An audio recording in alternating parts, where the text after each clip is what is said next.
Ẹ kálẹ́, mo kí wa káàbọ̀ sí orí ètò UTME series níbi tí a ti ń ṣe ìgbáradì fún àwọn tó ń gbáradì fún JAMB àti tá a mọ̀ sí UTME. So ta dẹ̀rọ àwọn tó jẹ́ ọmọ WAEC àti NECO náà káwọn náà mọ̀ ṣe kí ni o, káwọn náà mọ̀ tẹ̀lé wa. Ní ọ̀sẹ̀ tó lọ, a bẹ̀rẹ̀ geometry, a dẹ̀ ṣàlàyé wípé nínú àwọn iṣẹ́ tó jẹ́ pé ọ̀pọ̀lọpọ̀ ọmọ akẹ́kọ̀ọ́ tí wọ́n mọ̀ ń rí gẹ́gẹ́ bí ìṣòro, òun náà ni geometry yìí wà o. A sọ fún wa pé geometry gẹ́gẹ́ bọ́pọ̀lọpọ̀ a ṣe rí síbí tó le, kì í ṣiṣẹ́ tó le rárá o. Iṣẹ́ tó dùn mọ̀ràn kódà fẹ́ràn jẹ̀kọ́ ni o. So tó bá yẹ pé ẹsẹ̀ ń darapọ̀ mọ́ fídíò ètò yìí tó jẹ́ pé tí wo apá kìíní fídíò yìí mọ́rọ̀ wá láti wò. Ẹ rí i pé mo ṣàlàyé lọ́sẹ̀ tó lọ pé tá a bá ní geometry, ìmọ̀ eléyìí tó ń sọ nípa shapes àti àwọn ẹwà wọn, so tí ẹ bá wọn láti fi mọ ṣiṣẹ́,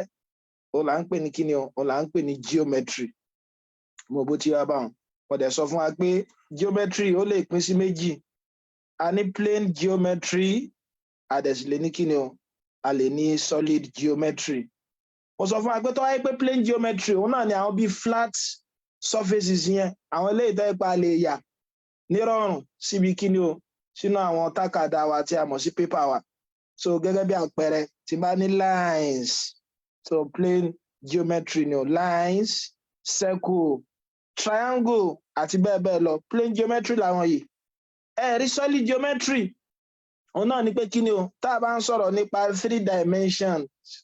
ajá sí pé plane nísìnyí báyìí mo lè mọ sọ ọ̀rọ̀ nípa kíni o, 0 dimension, mo lè mọ sọ̀rọ̀ nípa 1 dimension, mo lè mọ sọ̀rọ̀ nípa 2 dimension. Kí la pè 0 dimension fún àwọn náà ni pé kíni point. Ṣé ẹ pé mo ṣàlàyé pé tá a bá ní dimension, òun náà ni lédè kúkúrú, kí wàá lè gbálàyé yẹn yé, òun náà ni pé kíni o, iye nọ́mbà coordinate tá a máa ní láti fi lè ṣe kíni o, láti fi lè ya plane shape tá a fẹ́ yà ẹ̀. Gẹ́gẹ́ bí àpèjúwe nísìn tí bá fẹ́ ya point nísìn, coordinate mélòó mo bùkátà? Ẹ rí i pé tí ẹ bùkátà coordinate kankan. Ẹ má gbàgbé tá a bá ní coordinate, a lè ní x coordinate, pé number line mo dẹ̀ sì lè ṣe kíni o, mo lè ní y coordinate. So x lélẹ̀, y lélẹ̀. Bẹ̀tẹ̀ bá fẹ́ ya point, bùkátà láti lo any coordinate kankan mọ̀ sí, ajá sí pé kíni o, 0 dimension yẹn. Bẹ̀tẹ̀ tá a bá ń sọ 1 dimension, a máa sọ̀rọ̀ nípa line. Ẹ rí i pé line nísìn bá máa bùkátà kíni o, coordinate kan, ibi ìlà kan láti fi lè ṣe kíni, láti fi lè ṣàdáyanrí rẹ̀. Irú àwọn yẹn la máa pè ní 1 dimension. Wá di 2 dimension wa, òun náà ni kíni, àwọn plane shape wa. So àwọn plane shape wa, so tiye, so irú àwọn plane shape yẹn náà ni pé bá nísìn nǹkan méjì, bá ti bá fẹ́ ya triangle gẹ́gẹ́ bí àpèjúwe, ẹ rí i pé tí n bá ya line kan lélẹ́yìí o, tí point tó pa kíní ìpapọ̀ ká tó ní, tàbí tí n bá gbé triangle lélẹ́yìí tí mo gbìyànjú láti sọ ni, ẹ rí i pé tó join bíbá yìí papọ̀, ìlà méjì ni, coordinate kan lélẹ́yìí, coordinate kan lélẹ́yìí náà, ìyẹn tó join lélẹ́yìí náà papọ̀, coordinate kan ni, coordinate kan ni. So tí tó bá ti jẹ́ pé ní bùkátà sí coordinate méjì tàbí tó ju méjì lọ, a máa ní kíni o, ní bùkátà sí tó kéré pín méjì, a máa ní 2D lédè kúkúrú lálàyé tí ó gbà yé wa nìyẹn. So a dẹ̀ ní 3D náà, òun náà ni pé tá a bá ní bí àwọn cube, so tí àwọn yẹn là ń pè ní kíni, àwọn là ń pè ní solid shape. Mo á ṣàlàyé fún wa lọ́sẹ̀ tó lọ, tá a bá gbàgbé, nínú àwọn ẹwà tó wà fún line, àkọ́kọ́ náà kí là ń pè ní line, òun náà ní ìlà. Ẹ rí i pé ìlà rẹ o, mo ní tá a bá kọrú ìlà yìí, ìlà náà ní kíni o, yóò mọ tọ́, so tí ẹ bá yóò sì mọ lọ sí apá tún àti apá òsì. Tí bá nírú nǹkan báyìí tó ẹ pọ̀ lọ kò dúró, ẹ rí i pé báyà tẹ bá rí bí tébù yín tàbí tẹ bá rí bí aró ògiri kan, gbogbo tó bá jẹ mọ́ plane, tẹ bá ń yà wọ́n, ẹ rí i pé àwọn ìlà náà, ìlà ẹ lè mọ lọ títí tó bá jẹ́ pé ó ń lọ lápọ̀ tún lápò òsì tí ò lópin yẹn, a máa ní line. Bẹ́ẹ̀ tó bá jẹ́ pé ibi tó ti bẹ̀rẹ̀ a mọ̀ ibi tó pín sí náà a mọ̀ mo ní line yóò máa di kíni báwọn yóò mọ̀ di segment ajá sí pé tí n bá ní irú nǹkan báyìí tí mo á mọ̀ ibi tó ti bẹ̀rẹ̀ tí mo dẹ̀ ṣì mọ̀ ibi tí line yẹn parí sí ajá sí pé line yìí ti di segment yóò mọ̀ jẹ́ kíni o segment AB òun náà ni pé kíni ajá sí pé gbogbo segment tó ti báwọn line ni wọn ṣùgbọ́n kì í ṣe gbogbo line gbogbo segment line lòun náà tó ti yé mi báwọn ṣùgbọ́n kò ní jẹ́ pé gbogbo segment line àbí kí n sọ pé gbogbo line gbogbo tá a bá sọ pé line a lè ní segment ó lè níbi tó ti gbogbo segment bí line láti kọ́ tó ti yé báyẹn ṣùgbọ́n kì í ṣe pé gbogbo ìta bá pè ní segment ló lè túmọ̀ sí line tán pátápátá so torí ẹ mọ̀ pa ti mọ̀ pé mo ní line ibi tó ti wá ó lè mọ́ lópin ibi tó sì ń lọ ó lè mọ́ lópin ṣàgbálà yìí tí mo sọ bẹ́ẹ̀ so mo á látún lè ní rèé òun náà ni pé kí ni o tó bá jẹ́ pé bí kan la mọ̀ bóyá ibi tó ti bẹ̀rẹ̀ ni àbí ibi tó pin sí bí a ti bá nírú nǹkan báyìí ẹ rí i pé mo mọ ibi tó ti bẹ̀rẹ̀ ṣùgbọ́n mo mọ ibi tó pin sí tàbí mo mọ ibi tó pin sí mo mọ ibi tó bẹ̀rẹ̀ sí so òun náà ní rèé nìyẹn mo á ṣàlàyé fún wa pé náà àwọn line ta ní òun náà ní parallel line torí bẹ́ẹ̀ la mọ iṣẹ́ wa lé lónìí so ti yé bá mo ta bá ní parallel line àwọn line méjì tó yẹ pé kò ní ṣe kí ni o tí wọn ò ní pàdé láéláé so ti àwọn line méjèèjì yìí náà wọn ò tún ní intercept ṣùgbọ́n tí wọ́n láwọn tó intercept irú àwọn line yìí tó jẹ́ parallel line yìí tí wọn ò ní intercept aláwọn slope wọn náà wọ́n mọ̀ papọ̀ ajá sí pé tẹ́lẹ̀ bá jẹ́ slope m1 tẹ́lẹ̀ náà jẹ́ slope m2 aláwọn méjèèjì ọmọ dọ́gba so ti máa mo ta bá ní another line níbi àwọn parallel line wa tó gba àwọn parallel line méjèèjì yẹn kọjá mo lá máa pè ní kíni o transversal line ẹ wá rí tá bá ní transversal line yìí a lè mú àwọn òfin àtẹ àwọn ẹwọ oríṣiríṣi jọ àkọ́kọ́ náà mo ní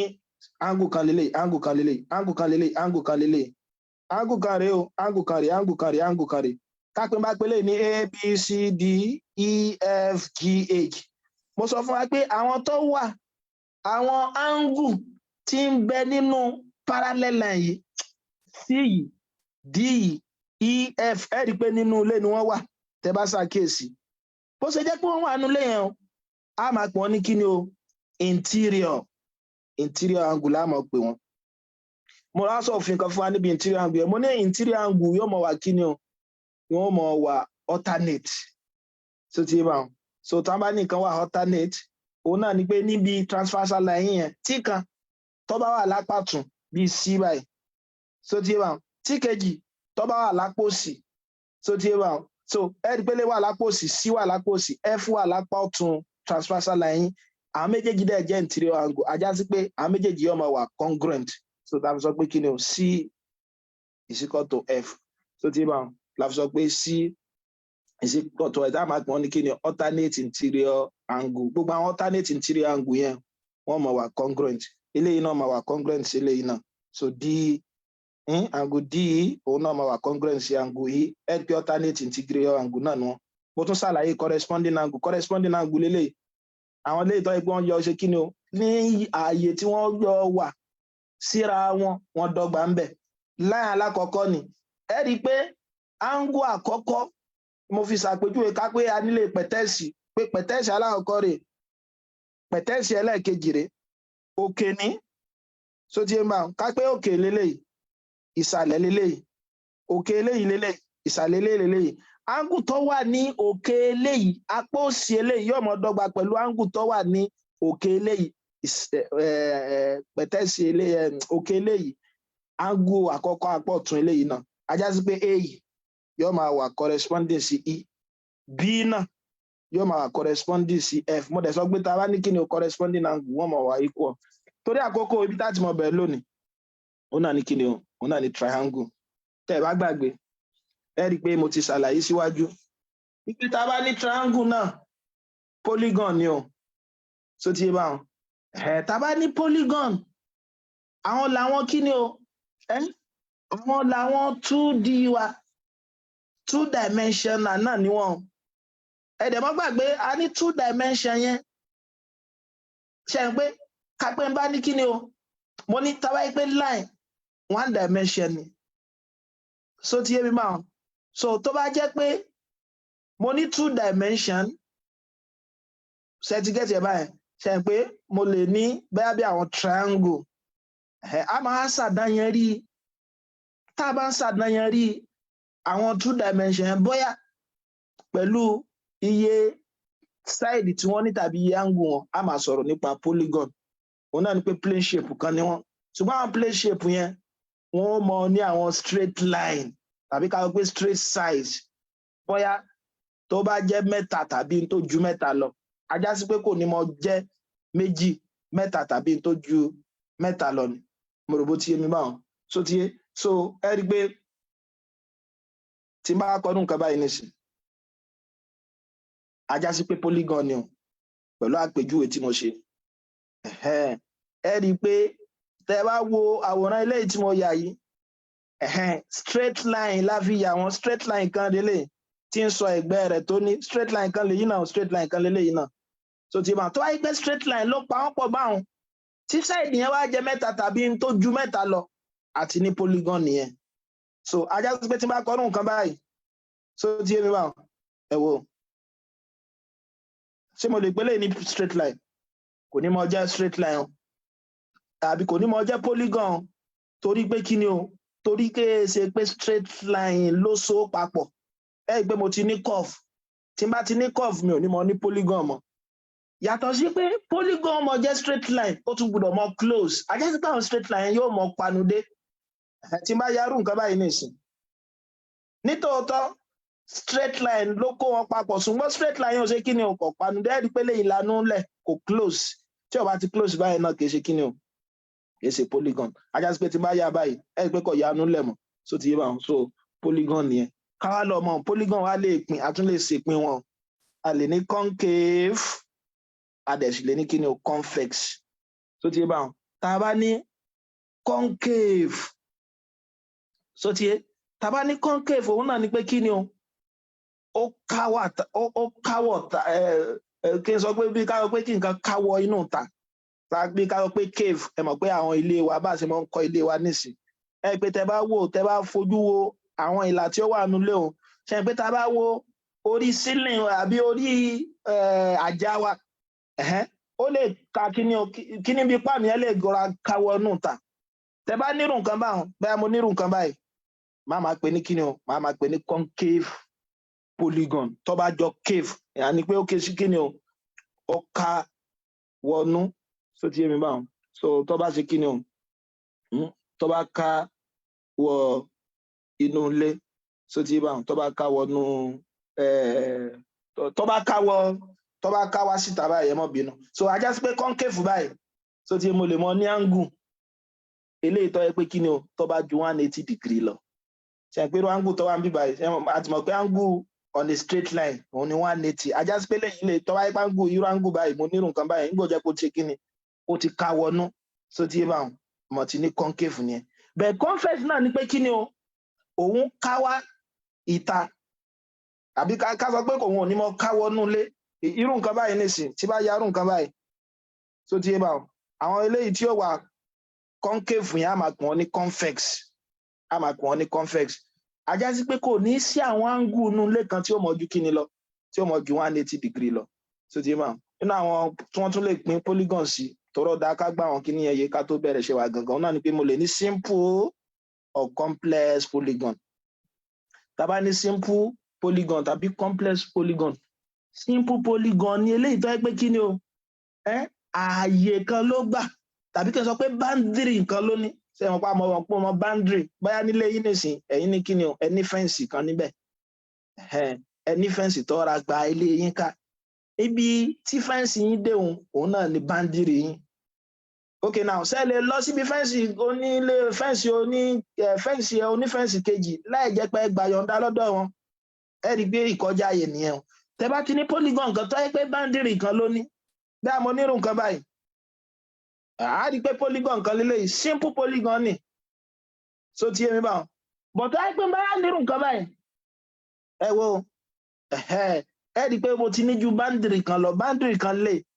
lè a máa pè lè ní kíni o complex polygon bẹ̀tẹ̀ léyìí tí ó dáa jù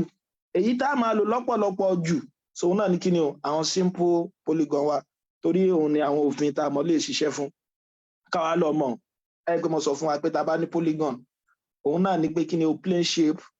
tó ẹ pé straight ó ní straight line tó jẹ́ mẹ́ta tàbí tó ju mẹ́ta lọ so ajá sí pé tó bá jẹ́ mẹ́ta bẹ́ẹ̀ tí n bá ní ẹ̀jẹ̀ máa pé tí n bá sọ pé sides máa ní orúkọ tó ẹ pé side mẹ́ta ni mo ní báyìí èyí tó jẹ́ side mẹ́ta yìí máa pè ní kíni o triangle ajá sí pé tí wọ́n bá ní kẹ́ define triangle plane shape ni o ṣùgbọ́n side tó ṣàdáyẹn rí rẹ̀ mélòó ni mẹ́ta ni tí má dẹ̀ ti ní side mẹ́ta màmá ní angle mélòó màmá ní angle mẹ́ta ajá sí pé tó bá yẹ pé mẹ́ta angle mẹ́ta tàbí side mẹ́ta màmá ní triangle so tí òun la fẹ́ ṣe lé lórí ìbàgbẹ́ ẹja tún gbà wọ́n mìíràn mo ní tá bá ní 4 tó bá yẹ pé 4 a máa pè ní kíni o quadrilateral gẹ́gẹ́ bí àpèjúwe bí square wa so rectangle ẹ pé tẹ bá ṣàkíyèsí side mélòó ni rectangle yín ni ẹ rí i pé mẹ́rin ni alákọ̀ọ́kọ́ rí ẹlẹ́ẹ̀kejì rẹ o ẹlẹ́ẹ̀kẹta ẹlẹ́ẹ̀kẹrin rẹ o so tí tẹ bá ṣàkíyèsí angle mélòó ní náà angle mẹ́rin a máa pè ní quadrilateral so tí tó bá yẹ pé 5 a máa pè ní pentagon gbogbo àwọn kíni ọ̀dà ká mọ̀ tó bá yẹ pé 6 a máa pè ní kíni o hexagon 7 ńkọ́ heptagon 8 ńkọ́ octagon 9 nonagon so tí bá tó bá jẹ́ 10 decagon tó bá jẹ́ pé bí 10 àbí 11 àbí tó jù 11 lọ àbùkátà láti rántí orúkọ rẹ̀ ẹ kàn mọ̀ pé ní kíni o n-sided polygon bí a ti bá ní 12 ń sìn mo lè sọ pé 12-sided polygon a jẹ́ sí pé mo ti mọ̀ pé kíni o yóò ní kíni yóò ní àwọn tó so wọ́n papọ̀ yẹn bí ìlà méjìlá ni mo rò bó ti ń bá wọn káwá lọ mọ̀ àtúmọ̀ pé nǹkan kan ní regular polygon àti irregular polygon ẹ rí i pé nísìnyí báyìí nínú tá a fi ṣe àdáyẹrí polygon náà ni pé kíni ó lè mọ ní side ó dẹ̀ lè ní mìíràn ní angle tí wọ́n dẹ̀ sì mọ papọ̀ so ti ń bá wọn a já sí pé tí iye àwọn angle tẹ ẹ bá ní ṣẹtigẹ́tẹ̀ báwọn so tí iye àwọn angle tẹ ẹ bá ní àti iye side tẹ ẹ bá ní polygon yín tó bá papọ̀ a máa pè ní regular polygon gẹ́gẹ́ bí àpèjúwe nísìn ẹ rí i pé nínú àwọn àpẹẹrẹ triangle ta ní òun náà ní equilateral triangle so ti ń bá ẹ pé equilateral triangle side mẹ́tẹ̀ẹ̀ta ṣe kí ni o wọ́n dọ́gba regular polygon lélẹ́yìí o so ti ń bá tí side mẹ́tẹ̀ẹ̀ta bá dẹ̀ ti dọ́gba ẹ pé angle wọn náà ṣe kí ni ó dọ́gba a máa pọ̀ ní regular polygon ta ló lè fún mi lápẹẹrẹ polygon tó jẹ́ quadrilateral tó náà wà regular òun náà ní bí square ẹ bá ṣàkíyèsí ẹ rí i pé square náà sáìdì mẹ́rẹ̀ẹ̀rin náà ṣe kíni o ó papọ̀ wọn láàmú pé ní kíni o regular polygon ìgbà tá a ti wá gbọ́ àlàyé rẹ̀ yìí so nínú àwọn eléyìí tí wọ́n tún fẹ́ ká mọ̀ náà ni pé tí à ń pè ní interior angle ajá sí pé tí n bá ya rectangle mi báyìí so tí n bá triangle mi báyìí àwọn angle tó wà nù yìí òun láàmú pè ní kíni o interior angle tí ń bẹ nínú polygon so tí ń bá wọn angle tí ń bẹ nínú polygon láàmú pè ní kíni o interior angle ẹ wá rí eléyìí tó wà ń ta ìka pé bá nìkan mí ń ta báyìí wọn láàmú pè ní kíni o exterior angle má padà mọ ṣàlàyé àwọn tí ọ̀pọ̀lọpọ̀ wọn yẹn túmọ̀ sí o ṣùgbọ́n triangle táwọn àfi ṣiṣẹ́ yìí interior angle tiẹ̀ yóò mọ ro papọ̀ sí 180 degree wọ́n pé nísìnyí báyìí ká pé triangle ni mo ní báyìí ABC triangle ni torí angle mẹ́ta mo ní mo dẹ̀ ní side mẹ́ta nínú triangle tẹ́ bá ṣe kí ni o tẹ́ bá ro àwọn angle mẹ́tẹ̀ẹ̀ta papọ̀ ta ní 180 degree ni ó mọ̀ fún wa ajá sí pé ìbéèrè kan lè wáyé báyìí òun náà ni pé tí n bá ní regular triangle ká pé n bá ní regular triangle kí ni each size àwọn side kọ̀ọ̀kan ní regular triangle yẹn mélòó ni ó máa jẹ́ mo tọ̀ pé regular triangle gbogbo àwọn side wọn ó mọ papọ̀ gbogbo àwọn angle tó ń bẹ́nu polygon wọn mọ̀ ṣe kí ni o yóò mọ papọ̀ ìyẹn tó bá fi mú gbogbo àwọn angle tí ń bẹ́nu polygon yẹn tó bá fi mú wọn papọ̀ mo dẹ̀ mọ̀ pé ròpọ̀ gbogbo angle yẹn 180 ni wọ́n àwa mẹ́ta lóde nígbà ìgbà tí mọ̀ pé angle mẹ́ta ní bẹ́nu triangle wọ́n á fún wa ní àmàlà 180 wọn ara gbọ́dọ̀ mú bá déńdé agbọ́dọ̀ mú kankan náà ajá sí pé kílẹ̀ yóò mú 60 èmi náà mú 60 ẹnìkẹta náà mú 60 so náà ni wọ́n fi máa sọ pé ní equilateral triangle wọ́n máa sọ pé each angle tẹ́ bá gbọ́ tí wọ́n sọ pé each angle is 60 degree tàbí sọ pé each angle has 60 degree ibi tí wọ́n ti fa òfin yẹn yọ nìyẹn pé gbọ́dọ̀ pé equilateral triangle àti mọ̀ pé regular polygon adẹ̀ ti mọ̀ pé èròpọ̀ angle nínú triangle 180 ni regular polygon náà ni pé gbogbo angle mẹ́tẹ̀ẹ̀tọ́ mọ̀ papọ̀ ó ti yé báwọn ẹni tí ó fi mọ̀ mú gbogbo wọn papọ̀ náà ni pé kọ́kọ̀ọ̀kan ni wọ́n jẹ́ kí ni o kọ́kọ̀ọ̀kan ni wọ́n jẹ́ 60 degree ọ̀yà kápọ́n wá fún wa nírò àpẹẹrẹ báyìí so tí n bá kápọ́n fún mi ní irú àpẹẹrẹ kan báyìí nísìn so tí n bá nírò nǹkan báyìí ẹ pé mo ti mọ̀ pé right angle lélẹ́yìí o má padà mọ́ ṣàlàyé àwọn irú àwọn type of triangle ta ni o so tí ká yẹn pé 90 lélẹ́yìí ajá sí pé tẹ́lẹ̀ bá jẹ́ 60 tẹ́lẹ̀ bá jẹ́ 60 bí àpẹẹrẹ láì tí dára mi láàmú tẹ́lẹ̀ náà mọ̀ jẹ́ náà ní 30 degree tó ní mo ti mọ̀ pé ó pọ̀ interior angle yóò mọ̀ jẹ́ kí ni o 90 degree ìjẹ́ tẹ́lẹ̀ yẹn bá yé wa tá a dẹ̀ ti mọ̀ pé triangle ó lè ní side a máa ní side mẹ́ta a sì mọ̀ ní angle mẹ́ta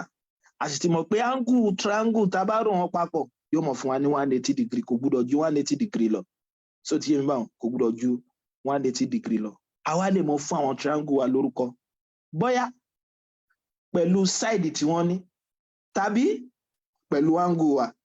so tí yẹn bá wọn pẹ́ side wise pẹ̀lú angle tàbí angle wise ẹgbẹ́ náà àpẹẹrẹ tí mo sọ fún alẹ́ kan náà ni pé kí ni o a lè ní equilateral ajá sí pé equilateral pẹ̀lú àpèjúwe tí mo ti ṣe angle mẹ́tẹ̀ẹ̀ta wọ́n mọ dọ́gba so tí ń bá yàtọ̀ sí pé angle wọ́n mọ dọ́gba side wọn náà mọ ṣe kí ni o wọ́n mọ dọ́gba táyé pé side mẹ́tẹ̀ẹ̀ta àti angle mẹ́tẹ̀ẹ̀ta tí bá ń papọ̀ màá máa ní kí ni o equilateral triangle so tí ń bá so equilateral triangle wọ́n yọ láti bí equal ẹ̀tẹ̀ bá ti gbọ́ equal lateral náà ni line tàbí side pé side mẹ́tẹ̀ẹ̀ta ṣe kí ni o ó papọ̀ nínú àwọn mìíràn òun náà ni pé kí ni o isosceles triangle nínú àwọn pín mìíràn tá a bá ní ọ̀yà sẹ́ẹ̀lì sọ́n tó wọn ó jẹ báwọn ìtumọ̀ isosceles triangle náà ni pé kí ni o 2 equal angle àti 2 equal sides side méjì àti angle méjì ni ó papọ̀ nù wọn tí bá ní irú triangle báyìí gẹ́gẹ́ bí àpèjúwe angle kan rèé o angle kan rèé a dẹ̀ sọ pé ibi tí angle bá kọjú sí òun náà ní side rẹ̀ side eléyìí lélẹ́yìí kágbé bá lélẹ́yìí jẹ́ a eléyìí bá jẹ́ b eléyìí jẹ́ c so side èyí lélẹ́yìí so tí bá side eléyìí náà lélẹ́yìí náà so tó bá yẹ pé angle méjì lọ papọ̀ tí side méjì náà bá ṣe kí ni o tó bá papọ̀ máa ma ní kí ni o isosceles triangle ìtumọ̀ isosceles triangle náà ni pé tẹ́fìlẹ̀ mọ́ rántí náà ni pé kí ni o least láti bí bá ní leg ẹ ti mọ̀ pé leg ẹsẹ̀ méjìlá mọ́ ní tó ti bá àwọn náà ni pé kí ni o angle méjì ń bẹ tàbí side méjì ń bẹ náà mọ̀ ṣe kí ni o yóò mọ̀ papọ̀ ẹ wá di scaling triangle tó bá sọ pé nǹkan kan wà scaling léèbó òun náà ni pé kí ni o kò ní mọ jẹ́ even kò dẹ̀ ní mọ jẹ́ kí ni o kò dẹ̀ ní mọ jẹ́ odd so ajá sí pé tí ó bá jẹ́ even tí ò jẹ́ odd ọ̀sàkà ń sókò nìyẹn òun náà ni pé kí ni o kò sí side tí ó mọ papọ̀ tí ó bá dẹ̀ ti side tí ó mọ papọ̀ kò ní sí angle tí ó mọ papọ̀ ajá sí pé tí máa kọ nǹkan báyìí so scaling triangle nìyẹn equilateral ẹ̀rí pé ìtumọ̀ tí mo fà á bíbá yìí òun náà ni pé kí ni o side wọn yẹn papọ̀ side wọn yẹn papọ̀ so tí máa ní side mi báyìí nísìnyí túmọ̀ ní pé méjèèjì yìí nìkan lọ papọ̀ eléyìí tí mo fa méjì sí yẹn kò papọ̀ máwọn yòókù ẹ dákun ṣe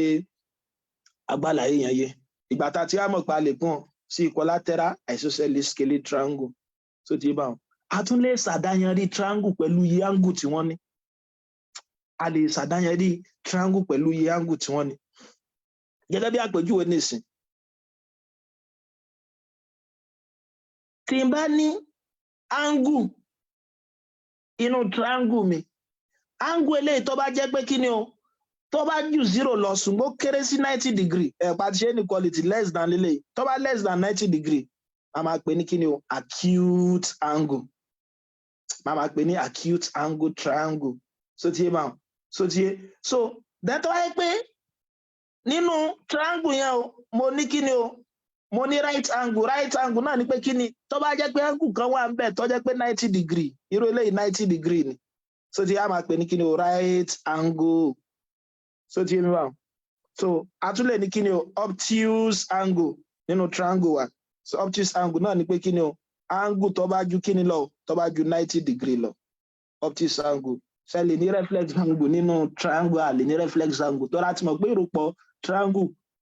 ìròpọ̀ angle tó wà nínú triangle kò ní mọ ju kíni lọ kò ní mọ ju 180 lọ àwa lè mọ̀ pa àwọn orúkọ yẹn papọ̀ ajá sí pé nísìnyí tí n bá ní triangle kan tí triangle yẹn tó wà ní side méjì tó papọ̀ ẹ mọ̀ wò ká pé mo nírú nǹkan báyìí mo ní a ń bí báyìí o mo dẹ̀ sì ní a ń bí báyìí mo tún wà ní angle yìí ẹ rí pé tí mo tẹ́lẹ̀ sọ náà ni pé kí ni o angle méjì papọ̀ angle yìí wọ́n dọ́gba tí angle méjì bá papọ̀ ní triangle ó kọ́ ó la mọ́ fún isosceles wọ́n tún wà ní kí ni o ó tún wà ní right angle ajá sí pé mo lè sọ pé kí ni o right isosceles triangle pé isosceles triangle ni o ṣùgbọ́n right angle ní pẹ̀lú ẹ dákun so tí yóò bá wọn so nínú àwọn yẹn nínú àwọn tí wọ́n tún fẹ́ ká mọ̀ bẹ́ẹ̀ àtàwá débi trigonometry àmà kó papọ̀ náà ní pé bá a sì lè wá perimeter àti èrè àwọn property rẹ̀ la kàn fẹ́ wá ń bí báyìí láti fi mọ olò wọn láti fi ṣiṣẹ́ ọ̀yà ẹ̀jẹ̀ wá fún wa ní àpẹẹrẹ kan ká pé mo nírò nǹkan báyìí o so tí yóò bá wọn ẹja mọ láti kékeré sí ibi tó ṣe kíni o ibi tí wọ́n tóbi sí 38 ọ̀yà 54 degree wọ́n á find x degree so they man find the value of x tàbí wọ́n ní find the value of x èyí yòówù angle lélẹ́yìn acute ni acute làwọn méjèèjì tán fún wa yìí so ti wá àpò ní tí bá fẹ́ mọ x mo ti mọ̀ pé nínú òfin àkọ́kọ́ tí mo fún wa náà ni pé kí ni o interior angle inú triangle wa wọ́n máa dọ́gba pẹ̀lú kí ni o wọ́n máa dọ́gba sí 180 ajá sí pé tí bá ro 38 angle yìí tí mo rò pọ̀ mọ́ angle yìí tí mo tún rò pọ̀ mọ́ angle yìí yóò máa fún mi ní kí ni o 180 degree òbó tí ń bá pẹ̀lú òfin pé kí ni ìròpọ̀ interior angle yẹn wọ́n mọ̀ fún wa ní 180 degree ajá sí pé tí n bá ṣe síwájú sí kí ni 38 plus 54 so tí ń bá ilé ó jẹ́ 292 so tí ń bá plus s degree yóò mọ̀ fún mi ní 180 degree ajá sí pé s degree yóò mọ̀ jẹ́ 180 degree minus 92 degree yóò mọ̀ fún mi ní kí ni so yóò mọ̀ fún mi ní 88 degree ọ̀rọ̀ àbí bẹ́ẹ̀ ni ọ̀yà bóòní kápẹ́rẹ́ eléyìí nǹkan ẹja máa mú láti kékeré ká tó bọ́ sí iṣẹ́ eléyìí tó le o so ká tó bọ́ sí iṣẹ́ eléyìí tó le ọ̀yà òun náà ni pé tí n bá ní 50 degree bí báyìí máa nírú nǹkan báyìí so ti yé máa so wọ́n á ní find kápẹ́ x wà bí báyìí so ti y wà bí báyìí náà wọ́n á ní kí find x and y àbùkátà láti dára láàmú tàbí kàn pé find the other two angle so ti wà àbùkátà láti dára láàmú mo ti mọ̀ pé side eléyìí angle yìí àti angle yìí wọ́n dọ́gba pẹ̀lú ara wọn so ti wà ní tó fi mú angle méjèèjì dọ́gba pẹ̀lú ara wọn táǹgù méjì dọ́gba nù triangle kájá sí pé isosceles triangle nìyẹn òun náà ni pé x àti y mi yóò mọ̀ dọ́gba ajá sí pé nísìnyí báyìí ọ̀nà méjì mo lè gbà ṣe ọ̀nà àkọ́kọ́ náà ni pé kí n sọ pé eléyìí tó bá jẹ́ s kéléyìí náà jẹ́ s kí n wá ní s plus 50 degree is equal to 180 degree so tí èmi máa yóò mọ̀ fún mi 2s plus 50 degree is equal to 180 degree 2x yóò mọ̀ jẹ́ 180 degree minus 50 130 degree x mi yóò mọ̀ jẹ́ kí ni o 130 degree over 2 tí ń ṣe 65 lọ́nà kejì òun náà ni pé kí ni o ìgbà tí mo ti mọ̀ pé méjì ni ó mọ̀ dọ́gba a lọ bí ìnáwó wọn fún alámàlà 180 wọ́n á ní káwa méjì agbọ́dọ̀ mọ̀ gbà kankan náà sọ pé wọ́n á ní òkè ọkùnrin olójú ẹ̀gàndàn yìí o 50 ni ẹ fóun ajá sí pé dáṣọ ni pé ọ̀yà ìwọ ọkùnrin olójú ẹ̀gàndàn mú 50 tiẹ̀ tó bá ti mú 50 rẹ̀ tán sẹ́yìn bá ní 180 minus 50 yóò kù 130 130 yẹn làwọ̀ wàá pín dọ́gba yóò mọ̀ jẹ́ 65 yóò dẹ̀ sì mọ̀ jẹ́ kí ni o 65 degree so ṣe máa so yóò mọ̀ jẹ́ 65 degree so òun náà nìyẹn ọ̀yà ẹ rí pé nínú àwọn òfin aláwọ̀kọ́ tó máa kọ́kọ́ kọ fún wa nínú òfin àkọ́kọ́ tó máa kọ́kọ́ fún wa theorem 1 kí ni mo pé òfin àkọ́kọ́ yẹn theorem aláwọ̀kọ́ yẹn òun náà ni pé kí ni o sum of the interior angles of a triangle is what 180 degree so ṣe máa ṣe lè prove ẹ̀ kò lè rárá o ká pé mo á nírú nǹkan báyìí so ti máa ká pé bá nírú nǹkan báyìí gẹ́gẹ́ bí àpèjúwe mo á ní x ń bí báyìí mo ní y ń bí báyìí mo ní z ń bí báyìí bó o lẹ́sìn prove ẹ̀ kàn jẹ́ sáré proof ẹ̀ fún yín ni so náà ni pé kápẹ́ bá tún ní exterior angle mi bí báyìí so ti yé so nínú exterior angle yẹn kápẹ́ lè jẹ́ straight line ó wá wà parallel sí eléyìí ṣe pé ní òfin eléyìí tá a ti kọ́ kí ni side yóò mọ jẹ́ náà side náà mọ jẹ́ x bó láti mọ̀ pé side jẹ́ x alternate angle so ti máa dẹ̀ mọ̀ pé alternate angle ọmọ equal nígbà yẹn pé parallel line kan lélẹ́yìí parallel line kan lélẹ́yìí angle tó wà lẹ́gbẹ̀ẹ́ yìí jẹ́ y àjẹsí pé angle eléyìí náà yóò mọ wà corresponding sí eléyìí àjẹsí pé eléyìí náà mọ jẹ́ y mo rò bó ti yé mi báwọn ọ̀yà tá a bá ro x plus y plus z ṣe wọ́n ti wà níbo wọ́n ti wà ní straight line pẹ̀lú òfin tá a dẹ̀ kọ́ ní last class òun náà ni pé kí ni o sum of angle ní straight line yóò mọ fún mi ní kí ni yóò mọ fún mi ní 180 degree àjẹsí pé ìdí tó fi jẹ́ 180 degree nìyẹn òfin aláwọ̀kọ́ nìyẹn ẹ̀dá kan já dì mọ́ ẹ wá rí òfin kejì tó ẹ pa á lè yọ láti bí báyìí náà ni pé kí ni o mo ti mọ̀ pé interior angle mi ti bá rò wọn papọ̀ yóò mọ fún mi ní 180 degree ẹ wá rí angle tó wà ń ta iṣẹ́ pé wá iye exterior ni mo láǹgù tó bá ti wà ń ta exterior ni ṣé wá rí exterior angle yẹn o yóò mọ dọ́gba pẹ̀lú kí ni o ìròpọ̀ two opposite interior angle tàbí ká pé base angle màá tún padà sàdáyẹrí rẹ̀ sótíyé òun náà ni pé ká pé bá nírun kan báyìí sótíyé ń bá wọn abc rẹ o ká pé c ni mo á ní angle mi ń ta báyìí ká pé mo pè yín ní d sótíyé mo ti mọ̀ pé d òun ni exterior angle yín tó fi yẹn sọ náà ni pé d mi yóò máa jẹ́ ìròpọ̀ àwọn angle méjèèjì a plus b degree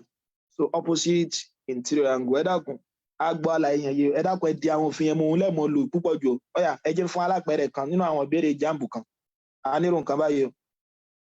so ti yé mi bá mo nírò shape báyìí tó jẹ́ triangle máa ní wọ́n fún mi ní 2x níbí báyìí 2x so ti yé wọ́n fún mi ní 2x níbí báyìí eléyìí dẹ̀ sì jẹ́ kí ni o eléyìí jẹ́ 3x eléyìí jẹ́ 3x ká pé béèrè wá sọ fún mi pé kí n ṣe kí ni o kí n wá x mi béèrè sọ pé find the value of x kò lè rárá béèrè ní find the value of x so tiye so find the value of x láti ṣe léyìí kò ní rárá o so tiye mi báwọn láti ṣe léyìí kò ní rárá ọ̀dà ìbéèrè wọ́n kọ ẹmọ́bìnrin wọ́n kọ 180 minus 4x síbí báyìí kò lè ọ̀yà bó láti fẹ́ 5x wà ẹ̀yẹ já máa lo àwọn òfin tá a ti mọ̀ ẹ rí pé angle yìí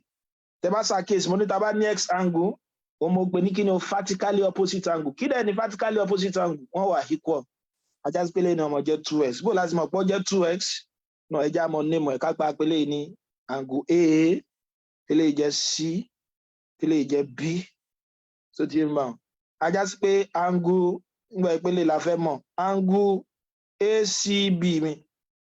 òun náà mọ̀ jẹ́ 2x bó mo sì mọ̀ pé ó jẹ́ 2x vertically opposite angle òfin vertically opposite angle bákan náà wẹ̀ eléyìí náà mọ̀ jẹ́ kí ni òun náà mọ̀ jẹ́ 3x náà ẹ rí pé x angle eléyìí náà vertically opposite ní tẹ́lẹ̀ bá jẹ́ lé ní dàdàngọ́mì náà jẹ́ so ti ń bá wọn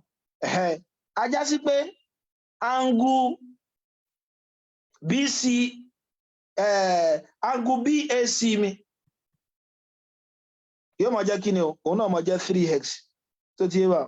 tẹ bá fẹ́ mọ̀ tó mọ àdáyẹrí angle náà ni pé kí ni àárín tó wà láàrin ẹ̀hún yóò mọ sàdáyẹrí angle tá a fi ń ṣiṣẹ́ tó ti yé wa ibi tí wọ́n ti join papọ̀ yẹn là ń pè ní fatis tó ti yé fatis angle lélẹ́yìí so angle yẹn ni tó ti yé so BAC náà mọ jẹ́ 3x bó láti mọ̀ pé ó jẹ́ 3x vertically opposite angle ẹ̀dá kan àtàbá wo fídíò alákọ̀ọ́ that's why ni pé ẹ lè wo fídíò yìí nìkan kẹ́ pé yóò yẹ ẹ gbọ́dọ̀ kọ́kọ́ wo ta lákọ̀ọ́ so that ẹ fi ní miss nǹkan kan bẹ́ẹ̀ ọ̀yà ajá sí pé nísìn ṣe ìpele yìí náà nísìn mo lè mọ tí ó jẹun so ti yé báwo mo lè mọ tí ó jẹ ọ̀nà méjìlá lè gbà ṣe ọ̀nà àkọ́kọ́ ni pé nísìn kápẹ́ bá fẹ́ wá angle yìí náà mo ti mọ̀ pé ròpọ̀ angle yìí àti ròpọ̀ angle yìí ṣe pé yóò mọ fọ́ọ̀mù kí ni o yóò mọ fọ́ọ̀mù straight line mo rò bó ti ń bá wọn náà ni pé ká pé bá ro ká pé mo pé léyìí ní ẹja pé ní ká pé mo pé ní y gẹ́gẹ́ bí àpèjúwe so ti ń bá wọn so ajá sí pé tí ń bá ro 180 minus 4x tàbí tí n bá tiẹ̀ pé nìkan kan kọ́mọ́dà mi làm mo lè sọ pé nígbà pé àwọn méjì ni àwọn méjì rò pé àwọn méjèèjì gbọ́dọ̀ mọ jẹ́ 180 degree àwọn méjì lòdì ẹnìkan ti mú 180 minus 4x so ti ń bá wọn kí lẹ́nu kejì ó mú yóò jẹ́ 180 minus 4x so ti yóò máa jẹ́ kí ni 180 minus 180 plus 4x 180 minus 180 yóò jẹ́ 0 kí ló kù 4x ajá sí pé lè jẹ́ 4x tí bá multiply x yóò jẹ́ pé mo ti ní triangle nísìnyí mo ti ní interior angle ẹ̀dẹ̀ má gbàgbé the sum of interior angle nínú triangle àkíní ọmọ jẹ́ 180 degree ajá sí pé 4x plus 2s plus 3x ó gbọ́dọ̀ jẹ́ 180 degree eléyìí ọmọ jẹ́ 9x is equal to 180 degree x is equal to 180 degree divided by 9 ẹ rí i pé kò lè rárá tẹ́ bá ti mọ òfin tẹ́ fi mọ ṣe yẹn òun náà lẹ́ fi mọ ṣe o ẹ̀jẹ̀ tó fún wa lélẹ́yìí tó fẹ́ dàbí pé ó ṣe díẹ̀ o ìbéèrè JAMB lélẹ́yìí náà ẹ wo a nírò nǹkan báyìí o ẹ pé òfin triangle náà là ń lò fún un ọ̀yà ẹ wo ìbéèrè alákọ̀ọ́kọ́ yìí ṣe pé náà àwọn nǹkan mìíràn tẹ́ lè ṣe kí ni tẹ́ lè lò fún so ti yé mi báwọn so nínú àwọn nǹkan mìíràn tẹ́ lè lò fún nísìnyí báyìí mo ti mọ̀ pé mo ti mọ x mi ó jẹ́ kí ni 20 ajásígbélé yóò jẹ́ 80 àbí ilé ọmọ jẹ́ 100 báwọn àbí ilé ọmọ jẹ́ kí ni o 40 ilé ọdẹ ọmọ jẹ́ kí ni o 60 ajásígbé ìròpọ̀ méjèèjì yìí báyìí ó fún wa ní opposite ó fún wa ní exterior angle òfin ẹlẹ́ẹ̀kejì yẹn so ayájọ́ ẹ̀ bá fẹ́ dára yín láàmú nísìnyí gan tẹ́lẹ̀ fẹ́ dára yín láàmú tẹ́lẹ̀ ẹ lè ro méjèèjì papọ̀ kẹ́ equate ẹ̀ sílẹ̀ yìí pé 2x plus 3x nígbà yẹn pé 2 opposite interior angle yóò mọ equal sí kíni exterior angle wá bí báyìí 180 minus 4x so ti yé ma ọ̀nà kejì tẹ́lẹ̀ gbà ṣé nìyẹn ajásígbélé ọmọ jẹ́ kíni o 2x plus 3x plus 4x equal to 180 ẹ pé tẹ́ bá ṣe parí so 9x is equal to 180 so the x yóò jẹ́ 20 so òfin tẹ́ bá ti mo fi yẹn kò sọ́nà tẹ́ lè gbà ṣe ẹ mọ̀ get yẹn náà kò sọ́nà tẹ́ lè gbà ṣe ẹ mọ̀ get yẹn ni ọ̀yà ìbéèrè táwọn ṣe lọ mo ní x mi bíbá yìí o mo ní x mo ní p mo ní q mo dẹ̀ ní r ṣùgbọ́n angle yìí náà mo tún ní nǹkan kan báyìí náà ẹ má bínú ẹ jẹ́ n yà dáadáa kó lè dán dáadáa ẹ jẹ́ n panu rẹ̀ débi gbà ẹ má bínú àwa tí writing wa tí ọba fine báyìí wàhálà ni ọ̀yà ẹ jẹ́ n ṣe báyìí gbà so that yín mọ̀ pé ibi tó bá dé òun náà ní yà á dé ọ̀họ́ so eléyìí ọmọ jẹ́ haru báyìí àbí kápẹ́ eléyìí jẹ́ x eléyìí jẹ́ u eléyìí jẹ́ t ṣùgbọ́n láì kan náà débi báyìí ó jẹ́ x ìbéèrè wá sọ fún mi pé kí ni o tí n bá ní angle PTC tó bá equal sí angle URP ẹ mọ́ máa já àwọn lẹ́tà yín ó dà yín láàmú kò lè tó ti yé bá wọn á ní méjèèjì jẹ́ 25 degree yàní pé wọ́n dọ́gba wọ́n á ní angle SPU ẹ yóò mọ̀ jẹ́ kí ni o wọ́n ló jẹ́ 4 angle so wọ́n ní angle XPU ó dọ́gba pẹ̀lú kí ni o 4 URP ó ti ìtumọ̀ ẹ̀ náà ni pé kí ni PTC kí ni PTC mi báyìí ẹ ti angle PTC bá ní sí nínú ìtumọ̀ fún wa náà ẹ má bínú q lélẹ̀ PTQ ajásípá angle yìí ni wọ́n ń bá wí mo lè tọ́ bá wà láàrin òun ni fatis yẹn eléyìí ni wọ́n ń bá wí tó ti bá wọ́n ní yóò máa jẹ́ 25 ẹ̀kọ́ 25 yẹn sí. angle URP náà bákan náà URP ajásípá angle ni wọ́n bá wí dàdàngọ́mì òun náà jẹ́ 25. wọ́n ní angle XPU angle yìí ń bí báyìí kọ́mọ jẹ́ 4 times URP mo dẹ̀ ti mọ̀ pé irú URP mi jẹ́ kí ni 25 ajásípé tí URP mi bá jẹ́ 25 XPU mi yóò mọ̀ jẹ́ kí ni mo lè kọ́ báyìí náà pé XPU mi yóò mọ̀ jẹ́ 4 times 25 eléyìí tí ń ṣe 100 so ti bá so 4 times 25 eléyìí tí ń ṣe 100 ọ̀yà ẹja mọ̀ bá iṣẹ́ wa lọ ẹ jẹ́ àmọ́ bá ṣe wa lọ kí ni wọ́n ní ká wá bọ̀ kí ni ìbéèrè wọn ní ká wá ó dàbí ìbéèrè ní ká wá angle UXR USQ kágbọ́n wọn ní find USQ kó lè ṣe ìpele yìí nìsín angle yìí báyìí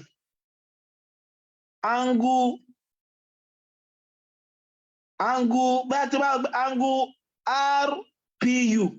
angle yìí ṣe àgbẹ̀ tí bá ro angle yìí papọ̀ àti angle yìí papọ̀ kí ni yóò mọ̀ fún mi yóò mọ̀ fún mi ní 180 degree tàbí kí n sọ pé ẹgbẹ́ angle TP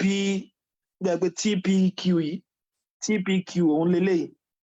ṣe àgbẹ̀ tí bá ro TPQ tí bá ro papọ̀ mọ́ angle XPU ó gbọ́dọ̀ mọ̀ fún mi kí ni 180 degree tẹ́ bá fẹ́ kọ lẹ́tà yẹn náà kò sí láburú bẹ́ẹ̀ sábà tí mo ń tẹ̀ ń ṣe pẹ̀tọ́ ó dáa ká fi lè ṣe dáadáa ntẹ́ lè ṣe bí wàá náà ni pé mo lè sọ pé angle TPQ ńgbà ìpele TPQ ńgbà tá a jẹ́ pé a ti mọ̀ pé ó wà on straight line pẹ̀lú lè ajá sí pé yóò mọ̀ fún wa ní kí ni 180 degree minus 100 kí ló fi yẹn angle on a straight line so ti yẹn bá àwọn méjì lóde wọ́n dẹ̀ ní àmàlà 180 la méjèèjì ọjọ́ mọ̀ pín eléyìí ti mú 100 kí lélẹ́yìí yóò mú 80 nínú bá a ṣe mọ̀ pé ó jẹ́ 80 nìyẹn ajá sí pé dáadáa nǹkan mi bíbá yìí o 80 degree ni o so ti ń bá so ti eléyìí jẹ́ 80 degree àti ìyànjú ẹ lọ tẹ́lẹ̀ ìbá jẹ́ 80 degree ajá sí pé kí lẹ ṣàkíyèsí tí máa ro 25 yìí papọ̀ so ti ń bá tí máa ro 25 yìí papọ̀ 25 degree bíbá yìí àti 80 degree bíbá yìí kí lẹ lérò pé yóò mọ túmọ̀ sí ṣe pé òun ni ó mọ fún wa lélẹ́yìí ẹ má gbàgbé pẹ̀lú òfin kejì angle tó bá wà níbo angle tó bá wà ní exterior angle yóò mọ ṣe déédéé pẹ̀lú ìròpọ̀ two opposite interior angle òun náà ni pé 25 degree plus 80 degree bíbá yìí yóò mọ fún mi ní angle eléyìí tí a mọ̀ sí kíni o TQR ṣe pé TQR náà lélẹ́yìí so yóò mọ fún mi ní kíni o TQR mi kí dẹ̀ ni TQR mi so ajá sí pé wọ́n mọ̀ jẹ́ kíni 80 plus 25 yóò mọ̀ jẹ́ kíni 105 degree ajá sí pé bíbá yìí angle yìí o 105 degree ni ó jẹ́ ẹ má bínú pé àìyá dáadáa so ti yé bó ṣe jẹ́ 105 degree bẹ́ẹ̀ kí ni ìbéèrè ní ká wá gangan so ti yé bá ìbéèrè ní ká wá ìtọ́ jẹ́ x bíbá yìí angle bíbá yìí ẹ̀yà kí ni angle yẹn máa jẹ́ ẹ rí i pé a tún lè lo òfin yẹn mo ti mọ̀ pé 25 wà ń báyìí mo dẹ̀ sì mọ̀ pé 105 wà ń báyìí ajá sí pé tí n bá tún ro 25 degree plus 125 degree yóò mọ̀ fún mi ní kíni o yóò mọ̀ fún mi ní angle x so tí wà so yóò mọ̀ fún mi ní angle x torí pẹ̀lú òfin wo two interior angle equals two opposite interior angle equal exterior angle ajá sí pé angle yìí ní ìṣirò ẹ̀ tẹ́ bá ro eléyìí àtẹlẹ́yìí papọ̀ yóò mọ̀ fún wa lélẹ́yìí pẹ̀lú òfin ẹlẹ́ẹ̀kejì so ajá sí pé 125 degree plus 105 ní o kì í ṣe 125 plus 105 degree yóò mọ̀ fún mi ní kíni o 130 degree ẹ̀rí pé kò lè rárá bóòní ẹ jẹ́ tó fún wa ní kankan sí ká tó tẹ̀síwájú ẹ̀wí lẹ́yìn ká pé mo nírò nǹkan báyìí so mo ní a degree so ti yé mo dẹ̀ tún ní b mi bí báyìí mo ní c mi angle méjèèjì wà parallel tó bá wà parallel mo ní 120 degree bí báyìí so ti yé mi báwọn mo dẹ̀ ní kíni o 110 degree bí báyìí ọ̀yà wọ́n á ní kí n find the ABC kò lè rárá àwọn kan náà ṣe ń pé tí ó kọ́ mọ́ eléyìí tí kọ́kọ́ fẹ́ jọ straight line tán ó ti fẹ́ fọ́ọ̀mù tí bá fi angle yìí sí tí bá padà fi angle yìí sí yóò fọ́ọ̀mù straight line mo dẹ̀ ti mọ̀ pé sum of angle on a straight line kí ni 180 degree ajá sí pé n tó kún mi báyìí yóò mọ̀ jẹ́ 60 degree ẹ̀yìn tó kún mi báyìí náà mọ̀ jẹ́ kí ni o 70 degree nígbò jẹ́ pé parallel line kan lélẹ́yìí náà ẹ̀dẹ̀mọ́ gbàgbé tá bá ní parallel line méjì parallel line kan lélẹ́yìí o ṣe pé ní òfin tá a kọ́ tẹ́lẹ̀ náà ni pé a máa ní corresponding angle náà ni pé kí ni ní òkè parallel line wa angle tó bá wà lókè parallel line wa yóò mọ ṣe déédéé pẹ̀lú angle tó bá wà ní òkè parallel line lẹ́ẹ̀kejì angle tó bá wà ní ìsàlẹ̀ parallel line yóò mọ ṣe déédéé pẹ̀lú angle tó bá wà ní ìsàlẹ̀ parallel line lẹ́ẹ̀kejì a já sí pé b yìí náà 60 degree ni torí òkè ló wà ẹ pé òkè eléyìí ṣe pé angle kan tún lélẹ̀ àtúnlẹ̀ ní angle kan bí báyìí so ti wà so ìsàlẹ̀ angle eléyìí náà ìsàlẹ̀ a já sí pé b ọmọ equal sí 60 degree kí la pé corresponding angle ọ̀yà eléyìí ńkọ́ c náà mọ equal sí kíni o 70 degree nígbà pé òkè so corresponding angle so ti ń bá ọ̀yà ajá sí pé tẹ́lẹ̀ ìbá jẹ́ eléyìí jẹ́ 60 báyìí eléyìí jẹ́ 70 bó lẹ́ ṣe á mọ̀ pé triangle ni interior angle in the triangle ajá sí pé tí wọ́n pé a plus 60 degree plus 70 degree ó gbọ́dọ̀ mọ́ fún mi ní kíni o 180 degree interior angle sum of interior angle in a triangle so tí bá I just go mọ̀ jẹ́ a plus 130 degree is equal to 180 degree a mi ọmọ ajẹ́ kíni o 180 degree minus 130 degree which is equal to 50 degree so tí bá ẹ rí pé kò ṣe kíni ẹ rí pé kò nira rárá bẹ́ẹ̀ sì mọ̀ ṣe òfin yẹn náà lẹ́mọ̀ lò torí àkókò ẹja wá bọ́ sínú àwọn kan nínú àwọn méjì tí wọ́n tún mọ́ ń béèrè lọ́dọ̀ wa òun náà ni pé kíni o bí congruency wọ́n lè ní ìgbà wo ni angle wà congruent tàbí similarity àní congruency congruent triangle ẹ̀yìn sọ pé congruency so tí bá sọ pé congruency so tí bá wọ́n papọ̀ àwọn angle tá bá sọ pé shape kan wà congruent so tí bá tó bá jẹ́ pé they are identical so tí a bá sọ pé shape kan wà congruent tó bá jẹ́ pé wọ́n wà identical ní kíni o ní angle òun náà ni pé wọ́n dọ́gba l'angle wọ́n dẹ̀ dọ́gba ní side a máa sọ pé wọ́n kíni o wọ́n wà equilateral wọ́n dẹ̀ wà kíni o equiangular so tí wọ́n ní same shape ni wọ́n ní yàtọ̀ sí pé wọ́n ní same shape wọ́n dẹ̀ tún kíni o wọ́n ní side kan náà kódà tá a bá gbé wọn wọnú ara wọn ìkan náà ni wọ́n èmi lè ní ó mọ̀ jẹ́ Lukgaf nísìn Lukgaf náà ni o ẹ rí pé ẹwà àpèjúwe nísìn bó ṣe wù kí táyé kàǹdé kí wọ́n jọra wọn tó ṣe pé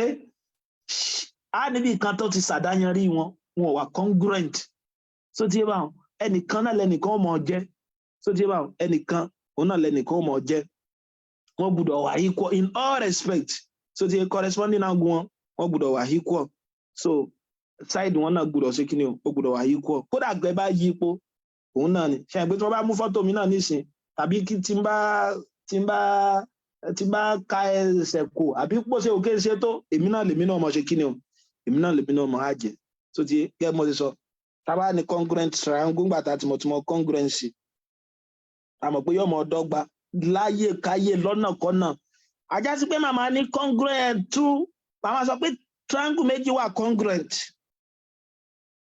so triangles are congruent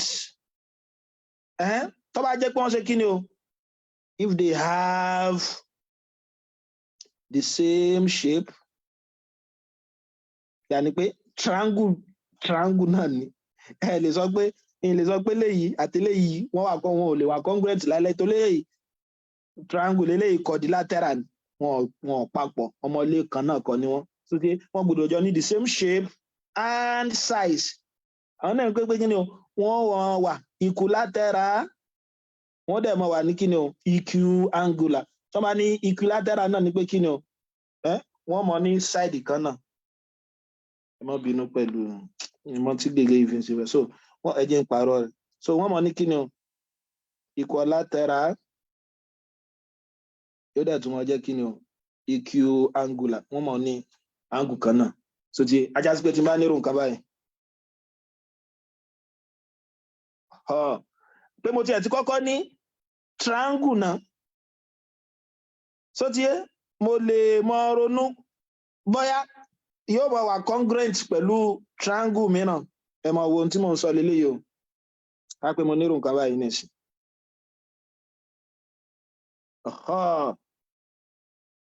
so tí wọ́n ní x y z x y z wọ́n á lè lè báyìí angle kan rèé angle kan rèé léyìí angle kan lè léyìí náà so eléyìí jẹ́ méjì báyìí mẹ́ta eléyìí jẹ́ ọ̀kan. So àkọ́kọ́ náà tó bá ní ká ìwọ pé ṣé kí ni ṣé triangle méjèèjì ṣé wọ́n wà congruent kí bẹ́ẹ̀ bá wọ pé are they congruent? Are they congruent? So bó lẹ́sìn mọ̀mọ́ pé wọ́n wà congruent àbí wọ́n wà congruent òun náà ni pé kí ni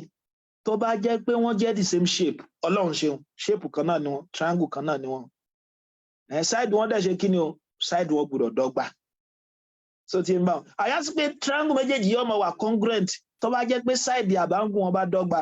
tí méjèèjì bá wà congruent àjà sí pé angle A ń bì báyìí angle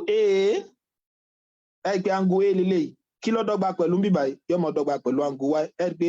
interface àdáyẹrí èyí tí mo ra kọ ọ̀kan báyìí ọ̀kan náà ni pé wọ́n jọ dọ́gba so ti ń bá wọn angle B kí ló dọ́gba pẹ̀lú níbi angle eléyìí kí ni corresponding angle rẹ̀ ń bì báyìí bó láti mọ in tó dọ́gba pẹ̀lú eléyìí tó ní mẹ́ta náà ẹ rí pé òun máa dọ́gba pẹ̀lú angle X then angle C níbí báyìí yóò máa dọ́gba pẹ̀lú kí ni o angle Z so ti òun náà ni pé eléyìí tó jẹ́ méjì ọ̀yà kí ni wá ní side wọn ajá sí pé segment AB níbí báyìí yóò máa equal sí segment kí ni níbí báyìí ṣe pé ó mẹ́ta lélẹ́yìí yóò máa equal sí side náà tó gba igi mẹ́ta yẹn náà XZ kò pín dandan kó jọ wà níbì kan náà so ti yé bá ẹwẹ lẹ́yìn nísìn kí ni segment BC yóò máa dọ́gba pẹ̀lú BC òun náà ni pé ní tí wọ́n fi ṣàdáyẹrí side rẹ̀ ìlà kan ni ajá sí pé kì í ṣe eléyìí lẹ́sọ̀pọ̀ dọ́gba pẹ̀lú eléyìí lásọpọ̀ dọ́gba pẹ̀lú àníṣọpọ̀ dọ́gba pẹ̀lú eléyìí so ti yé bá torí là méjì wọ́n fi ṣàdáyẹrí eléyìí tó jẹ́ pé là kan ni so ajá sí pé BC mi yóò máa dọ́gba pẹ̀lú kí ni o XY finally AC mi náà máa ṣe kí ni o ẹgbẹ́ ìlà méjì ni wọ́n fi ṣe kí ni o wọ́n fi ṣàdáyẹrí rẹ̀ AC mi yóò náà máa dọ́gba pẹ̀lú kí ni o YZ so tí ta bá nírò nǹkan báyìí so tí yé bá tí AB mi bá dọ́gba pẹ̀lú SZ tí BC mi bá dọ́gba pẹ̀lú SY AC mi bá dọ́gba pẹ̀lú YZ àtàwọn angle ẹ̀ náà corresponding angle wọn tó bá papọ̀ a máa sọ pé kí ni o triangle ABC is congruent báyìí lẹ́sìn máa kọ congruent so tí yé so it's congruent to triangle XYZ it's congruent to that triangle XYZ so tí yé nígbà mìíràn kò wá ṣe pàtàkì o láti mọ tí gbogbo corresponding size wọn jẹ́ tàbí bóyá corresponding side angle wọn wà yìí kọ bóyá nísìn wọn ò àti mọ̀ pé side mẹ́ta láàmọ́ ní àdẹ̀mọ́ ní angle mẹ́ta kò pín dandan kọ́ ẹ pé gbogbo side mẹ́tẹ̀ẹ̀ta àti angle mẹ́tẹ̀ẹ̀ta yẹn kò pín dandan pé gbogbo wọn mọ̀ dọ́gba papọ̀ ká tó mọ̀ pé wọ́n ṣe kí ni o ká tó mọ̀ pé wọ́n wà congruent so tí ó bá wọn tó bá jẹ́ pé triangle méjèèjì yẹn tó bá satisfy àwọn òfin mẹ́tẹ̀ẹ̀ta tí mo fẹ́ kọ yìí so tí ẹ bá ajá sí pé ẹ mọ́ dára yín láàmú ẹ lè sọ pé kí ni o wọ́n wà congruent kí lófin aláwọ̀kọ́ òun la máa ń pè ní kí ni o SSS kì í ṣe Saidi Simbi Safuo ìtumọ̀ náà ni pé 3 sides are equal tó bá ní kẹ́ ṣó pé triangle kan wà congruent bùkátà láti ẹ̀wò pé ṣé angle mẹ́tẹ̀ẹ̀ta àbángù side mẹ́tẹ̀ẹ̀ta papọ̀ ẹ sáwọ́ pé tẹ́ bá ti lè rí pé side mẹ́tẹ̀ẹ̀ta papọ̀ ẹ̀wọ́ ìdàgbà ńlá mọ́ wọn wà congruent ni ẹ̀ so ti yé mi báwọn. ẹlẹ́ẹ̀kejì oníkéni o SAS side méjì 2 sides and included angle àti angle tó pa àwọn méjèèjì yẹn papọ̀ wọ́n mọ̀ ṣe kí ni tó bá yẹ pé wọ́n papọ̀ angle kan àti side méjì ẹ mọ́ gbà ẹ dákun SAS tí mo kọ yìí ó yàtọ̀ sí ASS o so ti yé báwọn ó yàtọ̀ sí ASS o ó yàtọ̀ sí ASS o so SAS so ti yé ní pé side méjì àti included angle máa fún alápèjúwe rẹ̀ ẹlẹ́ẹ̀kẹta náà ni ta tún lè lò náà ni pé kí ni o ASA wọn náà ń pè 2 angles and what and 1 side so ti yé tó bá gbé bá rí angle méjì papọ̀ àti side kan papọ̀ ẹ lè conclude pé wọ́n kí ni wọ́n wà congruent tó ti yé ẹlẹ́ẹ̀kẹrin náà ni pé kí ni o AAS sẹ́tìmọ̀ yàtọ̀ tí mo fi ní ọ̀pápọ̀ ń sè wọ́n náà ni pé kí ni o two angles ẹ padà máa dín àwọn àpẹẹrẹ tí màá gbé ó lè jẹ́ AAS 2 angles and a side so tí ẹ bá so 2 angle and a side, that is 2 angle and the corresponding side ni wọn náà wọn gbọ́dọ̀ ṣe kí ni o so wọn gbọ́dọ̀ papọ̀ eléyìí a lè tún kọ gẹ́gẹ́ bí kí ni o SAA tàbí so ASA nínú àwọn ìwé mìíràn ajá sí pé méjèèjì tí mo kọ yìí náà nǹkan kan náà ni in tó túmọ̀ sí nínú àwọn ọ̀nà mẹ́rin tá a fi lè mọ̀ gbọ́n wà congruent òun náà ni pé kí ni o tá bá ní right angle nínú right angle yẹn o tó bá jẹ́ pé mo ní hypotenuse wọn bá papọ̀ àti one other side àti kan nú àwọn side yẹn pé tí n bá ní right angle ní ìsìn side mẹ́ta náà ni èyí tó kọjú sí right angle yóò là ń pè ní hypotenuse àmọ́ ṣàlàyé tá a bá débi trigonometry kágbé bá ní side kan náà ni tí bá ní side kan bí báyìí tí mo dẹ̀ ní side kan bí báyìí tẹ́ bá ti lè mọ̀ pé hypotenuse wọn papọ̀ àti kan náà àwọn side yẹn bá papọ̀ wọ́n wà congruent so wọ́n wà congruent ọ̀yà ẹ jẹ́ fún alápèjúwe kan nísìn ẹ wo eléyìí nísìn so ti bá nísìn wọ́n fẹ́ ká show pé wọ́n wà congruent so wọ́n fẹ́ ká prove pé wọ́n wà congruent so ẹ wo àpèjúwe wọ́n ní if we have something of this nature show that triangle HFG and triangle MNR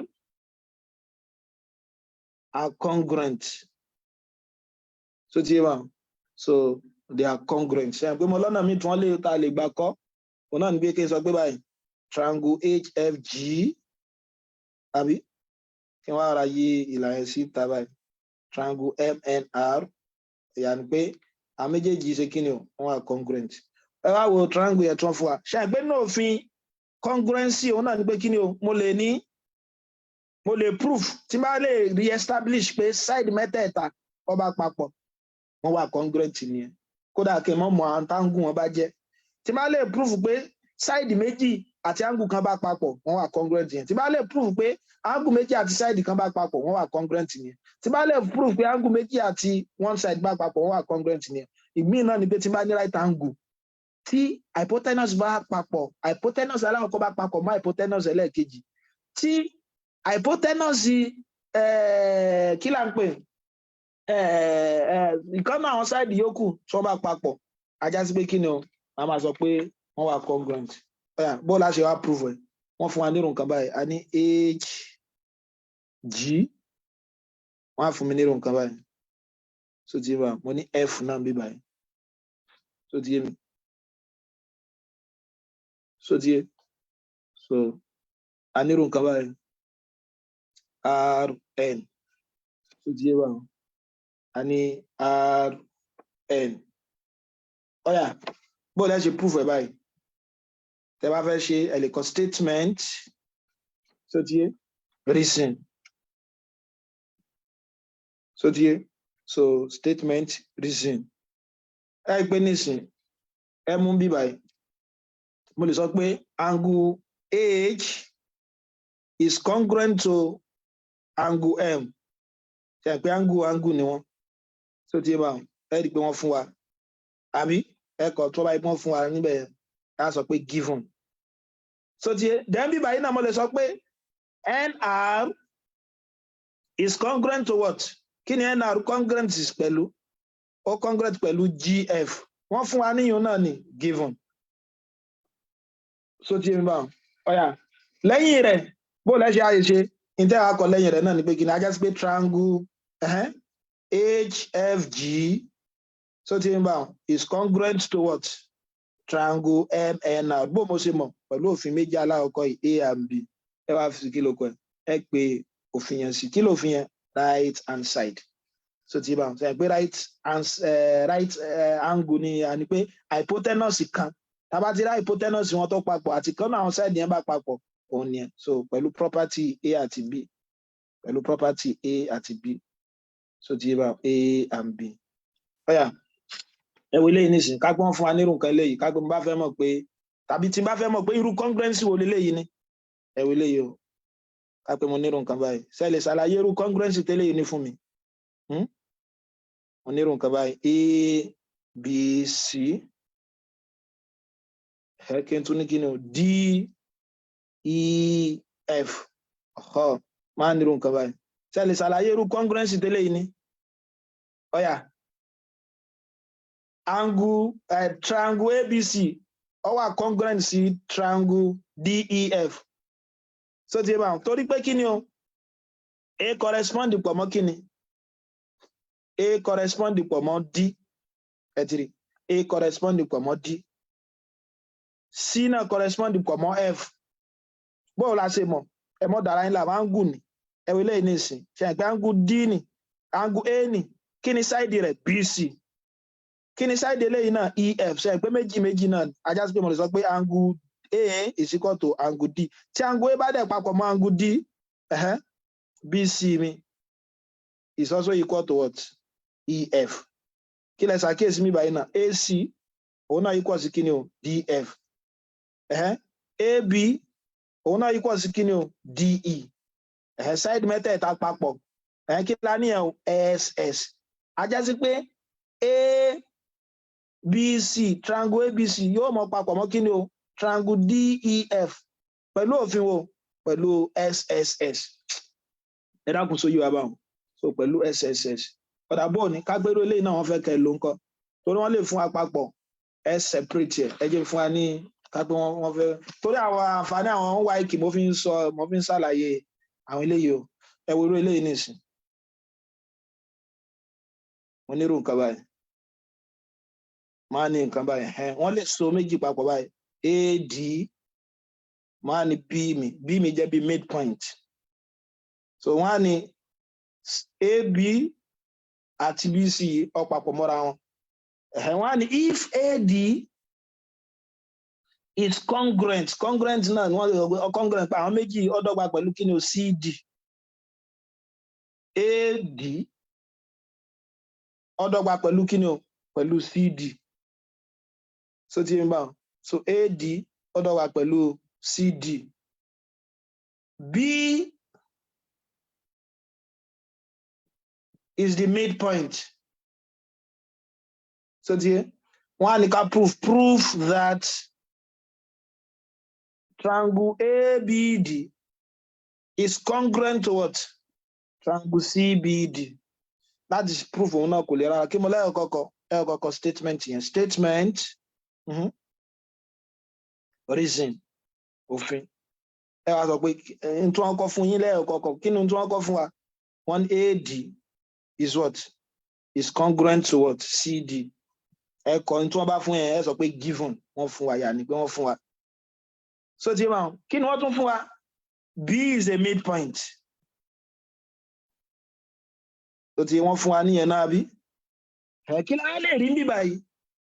so ti ma B is a midpoint of what AC is a midpoint of AC àníyẹn náà nínú àwọn òfin midpoint náà ni pé kí ni o tá bá ní tí B tó bá jẹ́ midpoint tí bá ti bá ní triangle by XYZ tí máa ní CC ní midpoint eléyìí so in tí túmọ̀ rẹ̀ ń sọ náà ni pé kí ni o tí C bá jẹ́ midpoint òfin yẹn náà ni pé side yóò mọ̀ equal sí side mo rò bó ti yé mi báwọn ọ̀yà ajá sí pé nísìn pẹ̀lú òfin tí mo lè sọ pé kí ni o AB mi ó papọ̀ mọ́ kí ni o segment AB mi ó papọ̀ mọ́ segment BC níbo láti mọ̀ yẹn pẹ̀lú definition of midpoint ẹ mọ́ gbàgbé mo ní tẹ́ bá ní midpoint so ti wà tá bá ní angle mẹ́ta báyìí so ti C wá jẹ́ midpoint tí méjèèjì yẹn so ajá sí pé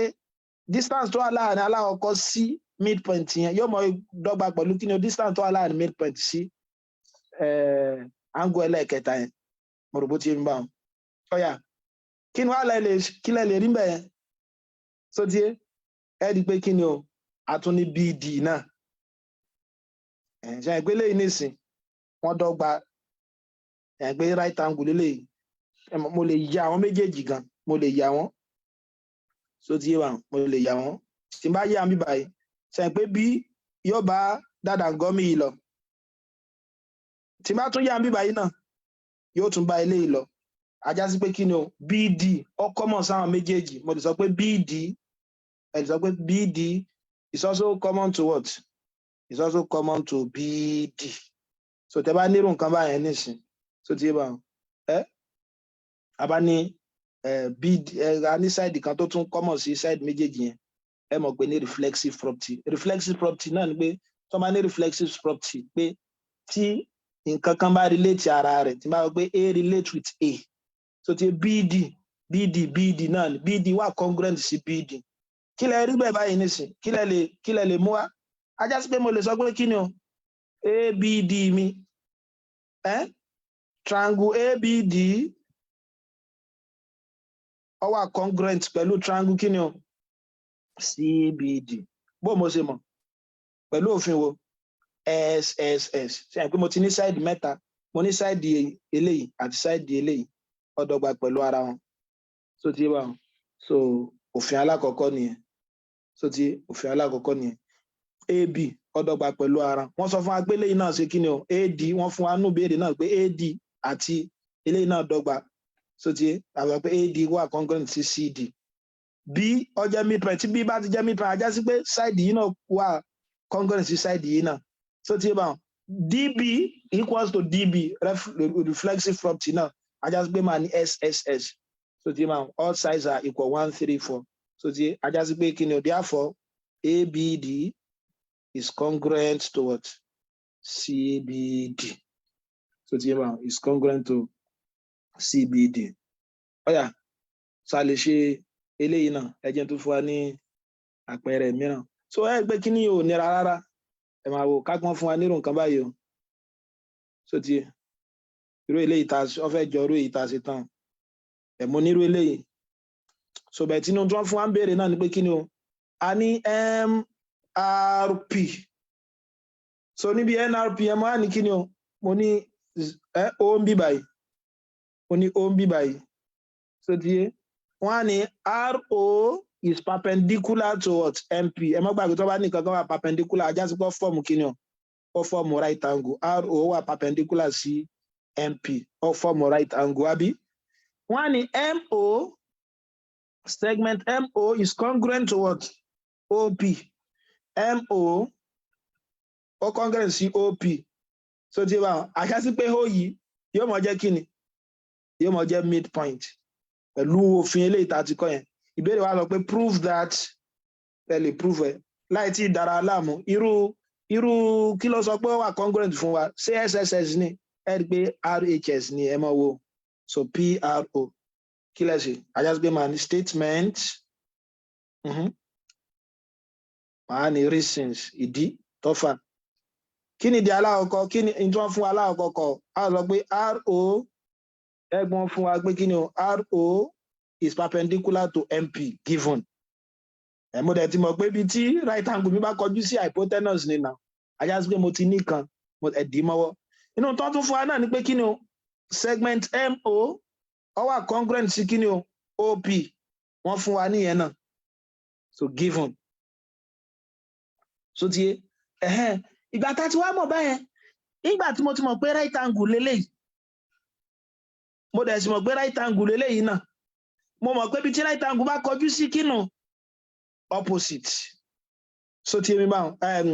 hypotenuse ẹ mọ́ bínú hypotenuse ajá sí pé hypotenuse ni RP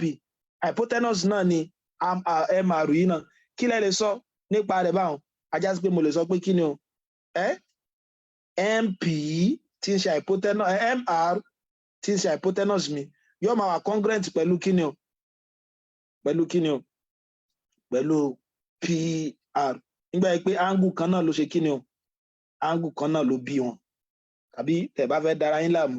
òun náà ni pé báyà mo lè sọ pé MOR tàbí kẹ́ pé angle MOR ṣe pé right angle náà lélẹ̀ MOR ká sọ pé ó ṣe kí ni o ó papọ̀ mọ́ ROP tàbí POR ó congruent pọ̀ mọ́ POR nǹkan kan náà ló túmọ̀ sí kí ló fi yẹn òun náà ni pé kí ni o perpendicular lines for right angle so ti yé so tàbí irú bíbá yìí tẹ́ bá fẹ́ dá yín láàmú ẹ lè sọ pé hypotenuse nǹkan kan náà ló túmọ̀ sí so ti yé ọ̀yà kí ló fi kẹta náà ẹ ti rí ro náà ní ro so ti yé is what is equal to ro kí ni ẹ reflexive property so ti yé mi báwọn reflexive property ajá sí pé ẹ lè conclude pé kí ni mro is congruent to what pro pẹ̀lú òfin wo so bẹ́ẹ̀ mo lè sọ pé kódà sas mo lè lò torí mo ní side méjì ṣe pé side méjì ó dọ́gba so ti bá so side méjì dọ́gba bá gbé 1 2 3 4 so ti bá 1 2 3 4 ẹ jẹ́ sọ pé 4 5 so ajá sí pé side méjèèjì yẹn dọ́gba pẹ̀lú kíni o pẹ̀lú òfin 3 5 yìí wọ́n dẹ̀ ní the same angle tá mọ̀ sí angle 90 so ti bá tá mọ̀ sí angle 90 ní bíbá so òun ló jẹ́ ká mọ̀ pé kíni o wọ́n wà congruent so òun ló jẹ́ ká mọ̀ pé wọ́n wà congruent tàbí kẹ́ lo RHS náà fúngbà ìpa ti ní hypotenuse kan náà so hypotenuse wọn papọ̀ side kan wọ́n dẹ̀ jọ ní side kan náà papọ̀ side eléyìí so ti bá àti eléyìí náà ṣe kíni ó papọ̀ so ti but ẹ lo SAS so ti bá tó ní tí wọ́n bá fún yín ẹ mọ́ preempt ẹ̀ka pọ́n sọ fún ansin náà pé kíni o RM ó papọ̀ mọ́ RP ajá sí pé mo lè mọ̀ pé hypotenuse méjèèjì náà papọ̀ mo lè lo RHS bẹ́tẹ̀ lo SAS fẹ́lẹ̀ lo SAS fún ẹ dákun sójú àbá láti bẹ̀rẹ̀ a lè ní similar triangle so tí bá ní similar triangle náà ni pé kí ni o ṣe ń pé báyà tí n bá ya fọ́tò gẹ́gẹ́ bí àpèjúwe nínú passport báyìí tàbí wọ́n ya fọ́tò mi completely náà ṣe ń pé mi náà mo wà ń bẹ̀ àní mo sọ pé àní mo lo congruent mọ́ báwọn similar la máa lò so tí ń bá similar la máa lò ajá sí pé èmi náà mo wà ń bẹ̀ so tí ṣùgbọ́n kò rọrùn fún wa láti ya láti yà mí tán láì jẹ́ pé wọ́n lo scale fún mi so tí báwọn tó máa ń lo scale yẹn láti fi lè jẹ́ pé bí mo ṣe wà kó lè ṣe yà sínú ìwé àbí nǹkan kan so tí a máa ní similar triangle báyìí so tí tàbá ní similar triangle òun náà ni pé kí ni o corresponding ratio nínú àwọn triangle àyẹn wọ́n mọ̀ papọ̀ so tí nínú àwọn tó mọ́ fún wa náà ni wọ́n lè fún wa nírun kan báyìí ẹ máa wo wọ́n lè fún wa nírun kan báyìí pé ká ṣe ká pé nísìn mo ní A B 6 C so máa ní right angle mi bí báyìí ká pé lè jẹ́ triangle alákọ̀ọ́kọ́ líle ọ̀yà ẹjẹ́ tó yá triangle ẹlẹ́ẹ̀kejì torí wọ́n lè ní ká wá side unknown bẹ́ẹ̀ mo ní x bí báyìí mo ní triangle kan báyìí lè jẹ́ 12 so mo wá lélẹ̀ náà mo ní bẹ́ẹ̀ triangle kejì mi lélẹ̀ eléyìí dẹ̀ jẹ́ E ẹ mọ́ dára yín láàmú etí similar tí méjèèjì bá wà similar so tí ẹ bá tó máa ní find the value of s such that this guy and this guy are similar triangle ìtumọ̀ náà ni pé ẹnìkan náà ni wọ́n yà ń bẹ̀ so ó ti yé ajá sí pé corresponding ratio wọn náà mọ̀ papọ̀ corresponding ratio wọn náà mọ̀ papọ̀ ó náà ni pé ẹ wo side eléyìí ṣe pé side C lélẹ̀ ibi tí eléyìí kọjú sí ìlà méjì pé ìlà méjì lọ sọ pé angle yìí papọ̀ mọ́ C yìí papọ̀ mọ́ ká pé mo kọ F sí bíbá ẹ jẹ́ n lo black ká pé bá kọ F sí bíbá ajá sí pé angle C yìí papọ̀ mọ́ angle F kí ni wá ní side C bíbá yìí ṣe pé mo ní ibi táǹgù yẹn bá kọjú sí ní side ilé ọjà 8 ẹ̀kọ́ tẹ̀ bá fẹ́ da yín láàmú náà ni pé triangle 1 lélẹ̀ triangle 2 lélẹ̀ ajá sí pé mo lè ní 8 kí ló papọ̀ mọ́ 8 bíbá yìí 12 over ṣe pé mo tún lè ní ẹ̀tún wo angle eléyìí tó jẹ́ pé ọlọ́yọ̀kan yìí ẹ wo angle eléyìí tó jẹ́ ọ̀kan yìí tí ń ṣe a kí ni side rẹ̀ 6 kí ló dọ́gba pẹ̀lú bí ẹlẹ́ẹ̀kejì x ajá sí pé mo lè mọ equate wọn papọ̀ tá bá ti jẹ́ pé similar triangle ni àwọn corresponding ratio wọn náà mọ̀ papọ̀ eléyìí ratio eléyìí yóò mọ̀ equal sí kí ni o ratio eléyìí àti eléyìí náà ẹ dákun sí ẹ rí pé láti bẹ̀rẹ̀ lọ mo lè mọ tí s mi ó jẹ́ ajá sí pé lé ọjà 8s equal to 12 times 6 x yóò mọ̀ jẹ́ kí ni o 12 times 6 divided by 8 so 4 6 2 3 2 3 ajá sí pé yóò mọ̀ fún wa ní kí ni yóò mọ̀ fún wa ní 9 ọ̀yà ẹ jẹ́ n tún ṣàlàyé ẹ jẹ́ n fún wa ní àpẹẹrẹ kan so that a lè gbọ́ yìí o ẹ wo irú nǹkan báyìí nísìn mo ní something wọ́n lè ní find the value of y such that ABC triangle ABC is similar to triangle DEF ẹ wo kò lé rárá o ká pé mo ní 18 bí báyìí 24 bí báyìí mo wà ní y ọ̀yà ẹ di pé nísìnyí báyìí wọ́n á tún triangle yẹn yà wọ́n yà ní ìdoríkodò kódà kọ́ mọ́ jọra wọn tó ti yé bá wọn bẹ̀tọ́ bá láti lè sọ fún wa pé ọ wà similar síra wọn ẹ mọ́ dára yín làm káàkiri mo ní ìlà mẹ́ta báyìí ìlà kan báyìí so mo ní EFD so ilé wa jẹ́ 30 ilé jẹ́ 40 ilé jẹ́ x ìbéèrè wa ní kíni o find the value of x and y kó lè ọ̀yà àkọ́kọ́ náà kí ni angle a ń bí báyìí ó wà congruent pẹ̀lú angle f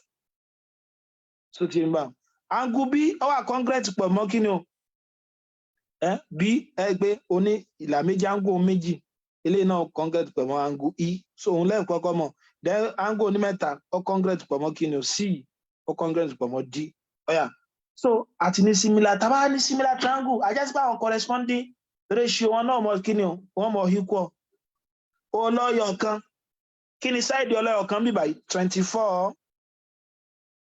ẹ̀kọ́ side ọlọ́yọ̀ kan lẹ́gbẹ̀ẹ́ kejì náà 30 ratio ok kápẹ́ bá ní side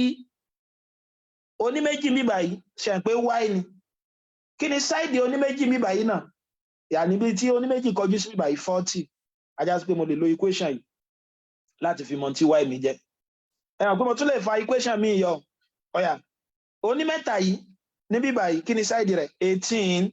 onímẹ́ta yìí lẹ́gbẹ̀ẹ́ kejì kí lòun jẹ́ x ọ̀yà ẹja equate ẹ̀ sí lè kan tó papọ̀ tàbí oníméjì ń bí báyìí tàbí ká gbé ọlọ́yọ̀ kan bí báyìí òun jẹ́ 24 ọlọ́yọ̀ kan bí báyìí náà jẹ́ kí ni ó jẹ́ 30 ajá sí pé mo lè solve méjèèjì yóò mọ̀ fún mi ní answer mi so tí n bá cross multiply bí báyìí ilé ọmọ jẹ́ kí ni o 40 times 24 is equal to 30 times y àbí y mi ọmọ jẹ́ 40 times 24 divided by 30 so ti 008 yóò mọ̀ fún wa ní 24 so ti yé mi báwọn ọ̀yà eléyìí náà mo lè sòun náà wá láti fi mọ̀ x mi bẹ́ẹ̀ pé wọ́n wà similar corresponding ratio wọn náà mọ̀ wà similar eléyìí náà ò gẹ̀rà wọn yóò jẹ́ 24 is equal to 18 times 30 is equal to 18 times 30 divided by 24 so ti yé báwọn 3 6 4 2 15 so yóò mọ̀ jẹ́ kí ni o 45 divided by 2 so tí a bá yóò mọ̀ jẹ́ 45 divided by 2 ìyẹn ní bẹ́ẹ̀ ṣe mọ̀ ṣe yàrá pé kò lè rárá bẹ́ẹ̀ ṣe mọ̀ ṣe ni kí n fi lè wá ká di ètò yìí lẹ̀ a ti mọ̀ ìtumọ̀ congruent triangle a sì ti mọ̀ gbà tí angle méjì ọmọ wà congruent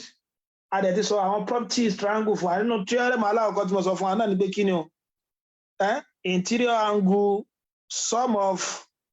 interior angle nínú triangle of a triangle kí ni ọmọ jẹ́ 180 degree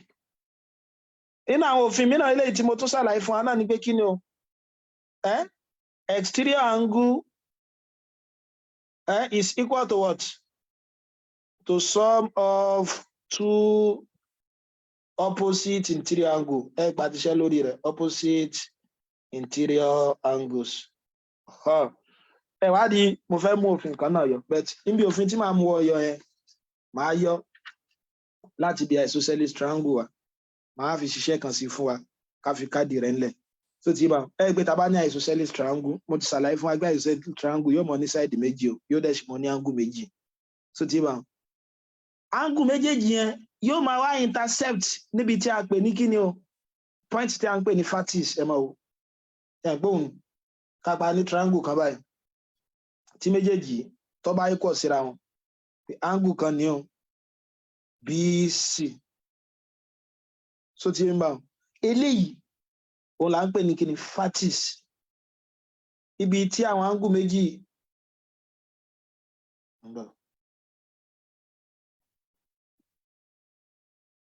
so ti níbi tí àwọn angle méjì tí wọ́n dọ́gba yẹn tí wọ́n ti papọ̀ là ń pè ní facies àwọn eléyìí là ń pè ní base ní b báyìí ajá sí pé angle b angle c òun là ń pè ní base angle b àti angle c òun là ń pè ní base angle so ti yé báwọn b ab báyìí segment ab yóò mọ equal sí kíni o ẹ̀pọ̀ equal sí segment ac mo dẹ̀ sọ fún wa pé n tó b side yìí ibi tí angle bá kọjú sí òun ni side rẹ̀ angle b yìí side rẹ̀ ac ni angle c yìí side rẹ̀ ab ni ẹ dákun sọ yé wa báwọn so ti yé báwọn so ẹ wá di vertical angle yìí angle tó so wọ́n papọ̀ yẹn ibi tí àwọn ọmọ dàdàngọ́ méjèèjì yẹn ti intercept yà ni pé angle bac yìí ṣe pé àárín ní ọmọ jẹ́ reference point ó là ń pè ní kíni o vertical angle òun náà mọ̀ jẹ́ vertical angle wa ajá sí pé tí bá ti mọ vertical angle mi pẹ̀lú òfin tí mo ti mọ̀ yẹn náà mo lè ṣe kíni o so mo lè fi ṣiṣẹ́ ọ̀yà ẹ wo àpèjúwe kí lófin tá a fẹ́ mú wá bẹ̀ òfin náà náà ni pé kíni o tí bá ní base angle the base angle of an isosceles triangle tí bá ní isosceles triangle base angle wọn are equal base angle wọn mọ̀ equal so tí bá base angle wọn mọ̀ equal so òun náà ni pé kíni kápẹ́ bá ṣe lè prove ẹ kò lè rárá so òun náà ni pé tí bá nírú nǹkan báyìí kápẹ́ mo ní PQR ọ̀yà ẹja prove ẹ̀ pẹ̀lú òfin congruent triangle àti mo fi ṣe kápẹ́ bá pélé ní a mo pélé ní b ṣe àpé statement mi ní ìsìn mo lámọ̀ ọkọ̀ statement reason kí làwọn statement wa sẹ́yìn pé kápẹ́ wọ́n fún wa nírú nǹkan báyìí ẹ jẹ́ sí pé segment PQ ó equal sí segment what PR àbí wọ́n fún wa àbí kí lẹ ṣàkíyèsí PX is also congruent to what PX kí ni yẹn reflexive property so ti ajá sí pé kí ni o